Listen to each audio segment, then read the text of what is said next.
In this video, I will show you how to add a new page in Hostinger Website Builder. Once you're inside Hostinger Website Builder, click on Pages and Navigation. Then click on Add New Page. You can select between generating a new page using AI. You can create an empty page. You can create a blog or online store page, or one of these websites like an about page, contact page, services, and projects. You can also create legal pages like privacy, refund, or terms and conditions.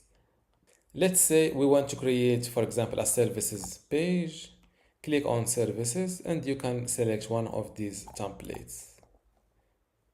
Now, as you can see, we have a new page called services. You can edit the name in the navigation, also the page URL. After that, click on save and don't forget to update your website to see your changes live.